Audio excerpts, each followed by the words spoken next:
السلام عليكم الاخوان الاخوات، معكم حمزه الخضر. مرحبا بكم في القناه ديالي. كنتمنى تكونوا كاملين بكم بخير وعلى خير. اليوم فيديو جديد، قمنا بجوله الى ملعب طنجة الكبير او ملعب ابن بطوطة كما يلقب. قمنا بجوله للاطلاع على اخر الاشغال بهذا الملعب او اخر مستجدات هذا الملعب، حيث يخضع الى تغطيته من الشكل الخارجي او تغليف الملعب من الشكل الخارجي كما كتشوفوا في الصورة.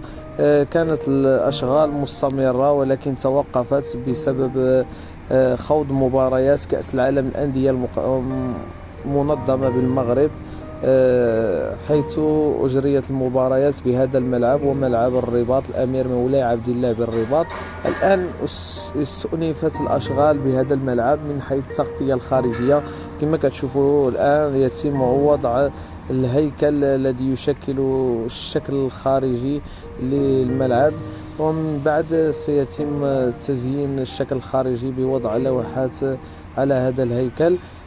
قررت أن أزور هذا الملعب كل 3 أيام لإيصال الصورة المناسبة للمتابعين الذين يرغبون في معرفة أين وصلت الأشغال بهذا الملعب. هذا الملعب سيستضيف مباريات المنتخب الوطني المغربي ضد نظيره البرازيلي في 25 من الشهر الحالي. يعني ما بقاش وقت كبير، وقت كثير، بقى واحد 12 يوما. هل ستتم الانتهاء الأشغال في هذا الملعب في هذه المدة القصيرة، أم ستتوقف الأشغال ثم ستستمر بعد المقابلة؟ كتبوا لنا في التعاليق الآراء ديالكم حول هذه الأشغال وحول الملعب. كما كتشوفوا فقريب يلتقي الشكل الفولاذي مع بعضه كما كتشوفوا في الصورة. فالأشغال مستمرة حقيقة. فيما كنمشي للملعب زيارة الملعب كنلقى الأشغال قائمة كما كتشوفوا في الصورة. نخليكم تتفرجوا على خاطر ديالكم، ونلتقي في آخر الفيديو. ما تنسوش الاشتراك في القناة وتفعيل زر الجرس، ودعمونا بلايك وتكتبوا التعليقات ديالكم حول الملعب وحول الأشغال. وشكرا، فرجة ممتعة.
السلام عليكم مرة أخرى. كما كتشوفوا فهذه هي القطع الفولاذية التي كتبان أمامكم ويتم تركيبها من أجل إكمال المظهر الخارجي أو الشكل الخارجي الفولاذي للملعب. كنتمنى يكون نال الإعجاب ديالكم الفيديو، ونكون نقلنا لكم الصور المناسبة لآخر الأشغال بهذا الملعب. كنتمنى تكتبوا في التعليقات الآراء ديالكم حول الأشغال وحول الملعب، ودعمون القناة باشتراك ولايك ونلتقي في فيديو لاحق إن شاء الله. تحية طيبة لكم وفرجة ممتعة.